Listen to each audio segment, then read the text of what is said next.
awakening call in days of turmoils to overcome a conceptual state of thoughts and emotions subdued by the principle of static polarity. The principle of static polarity, black versus white, evil versus virtue, a sinner versus a saint, is immune to dynamism, pluralism, and evidently change. So, בזמנים מאתגרים יש לעורר את התודעה באמצעות כוח הרצון ובאמצעות הכוונה המחשבתית כדי להתגבר על תבנית חשיבתית ורגשית מקובעת וככזו משועבדת לעיקרון הקוטביות. זה הבלגן שיש עם הראש של האנשים. בהתחלה, וזה כאוס, נכון? בלגן, כאוס, בהתחלה. הכאוס יוצר השתקה, סטגננציה של החשיבה, הרגש והאנרגיה. אני כאילו משותק מהכאוס, כי הכאוס גורם לי לחרדה. הכאוס יכול להביא לשני דברים, זה תלוי בפרדיספוזיציה שיש לי. או יש לי דיספוזיציה, או שיש לי מוכנות לתבנית, אז הכאוס, הזמנים המאתגרים, עוד יותר הופכים את התבניות למקובעות. מי שיש לו מוכנות לקיבעון, אז הכאוס גורם לו להיות עוד יותר מקובע בכל המלמדים. כי השכל הוא לא קשור להתבוננות. ולמה הוא לא קשור להתבוננות? כי צריך שהוא יהיה דינמי כל הזמן, ולא יהיה קשור לקונספטים שלו. האנשים קשורים לקונספט. אין להם יכולת של התבוננות, כי יכולת ההתבוננות היא היחידה שבאמת יכולה להעשיר את העושר המחשבתי שבזמנים שהם יותר כאוטיים, התבניות האלה מתחזקות. וכשהתבניות האלה מתחזקות, אז יש לי יותר נדנדה של כתמים, של טוב ושל רע, אז אין לי יכולת של השתנות, כי אני כלוא כבר על ידי התבניות. כלומר, אין את הספירלה שהיא אינסופית, אין לי. אין לי יכולת של התחדשות, אני כלוא על ידי התבנית. ואז אני גם מפרש, אני רואה זה לא יאומן, איך אני רואה את הדברים, ואמינה, השכל תכף ומיד נתפס לקונספט, הקונספט הרגשי, לראות את הדברים מבעד הקונספט שיש לי, שהוא תמיד טריטוריאלי. התבניות הן שדות הטריטוריה, אתם מבינים? מחוץ לטריטוריה אתה לא יכול להיות לזה, אתה פשוט כל הזמן מסתכל. ומילא אתה מסתכל, אתה גם רואה איזה מזל. אז מה שקורה, שהקונספט מעבר לי את ההסתכלות, וכמה שהחושים צריכים להיות ערניים, וגם הם נמצאים בסטגננציה, האחדת המימדים, שזה לימוד הינדי וזני וטאוויסטי כל כך עמוק ומאוד קשה. עכשיו, בזמנים קשים, התבניות האלה נעשות עוד יותר מצומצמות ומקובעות. ובמקרה הראשון הזה של התבניות, שימו לב, תמיד האחר לא בסדר. לא אני שלא רואה, תמיד האחר. הכאוס במצב של תודעת שייכות. אבל אז תמיד אני כל כך רוצה קונטרול, שאני תמיד מסתכל מה השני לא ומה אני כמובן כן.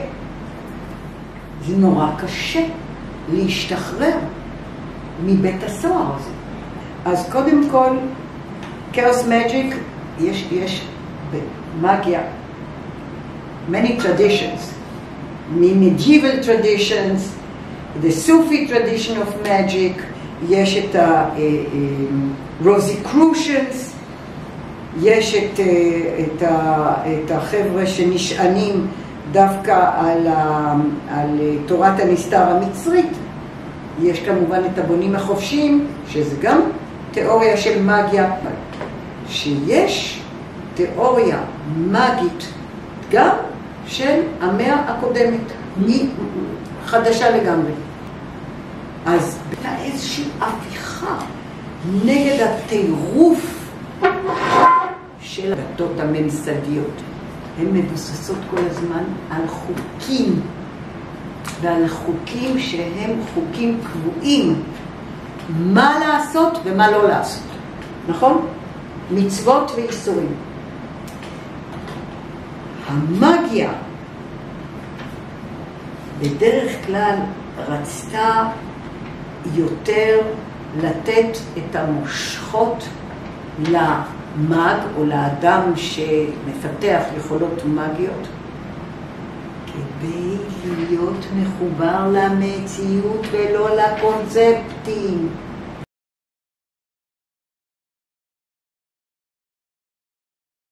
יש שכבות של ידיעה. כשאנחנו באמת מסתכלים ורוצים לראות את מה שיש, אני יכול להרחיב כל הזמן אחר כך את היש הזה, על ידי זה שהמודעות שלי היא מאוד מאוד מורכבת. יש בה הרבה מאוד שכבות של ידע, של מידע, של חוויות. ככל שהחוויות האלה הן יותר גדולות, ככה יש לי יותר יכולת של התבוננות. זה מה שהוא רוצה לומר. אפילו מסורות של מגיה, יש בהם יותר מדי דברים קבועים, כמו סמלים קבועים, איקונוגרפיה קבועה, טקסים קבועים, תיאולוגיה, כל זה שיש את זה לדתות, זה יותר מדי קבוע. הם נמאס להם מהדבר של הדברים הקבועים.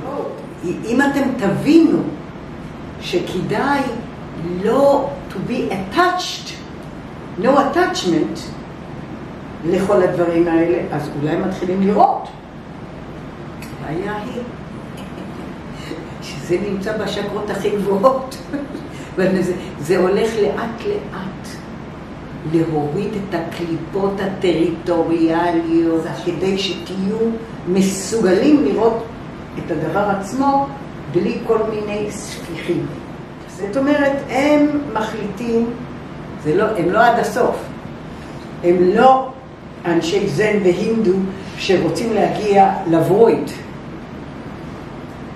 לאפרצ'ר, לפתיחות הטוטלית, שאני מסתכל ללא שום קונספטים אפריוריים. אז מה הם עושים? הם אומרים, טוב, אני אפסיק להיות חלק, נגיד, מהכנסייה הזו, הכנסייה הזאת, בית הכנסת, מסגד, ואני אעשה לי כנסייה משל עצמי.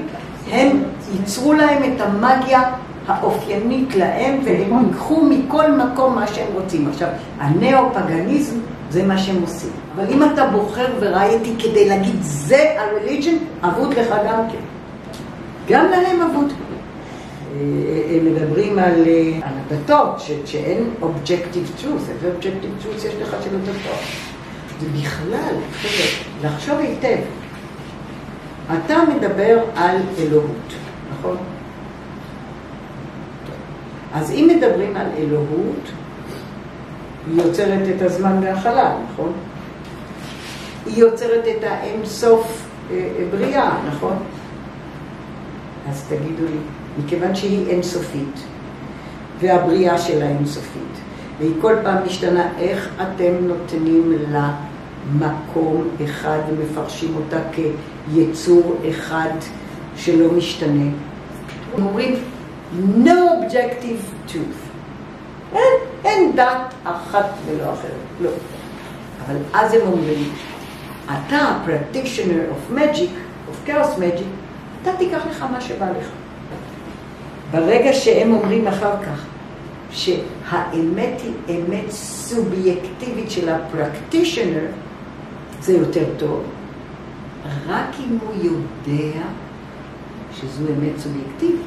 אם הוא אומר, וואלה, זו האמת הסובייקטיבית שלי, והיא אחת מאין סוף, תפדל, בבקשה. קח לך את פריה, קח לך מהמצרים את אלה, קח לך מפה את זה, קח לך מהאסלאם את ההוא, קח לך מזה, תעשה לך מצ'קה, אם אתה חייב, אם אתה כבר חייב, אם אין לך יכולת להיות בלי כלום, ואין להם יכולת, גם להם אין יכולת לעשות את זה, אבל לכל לפחות תדע שזה סובייקטיבי. The practitioner, מי שעושה את זה, זה סובייקטיבי לא, ואין אמיתה מוחלטת. לכל לפחות זה מה שהם כן תורמים, שאין אמיתות מוחלטות. אוקיי, חבר'ה.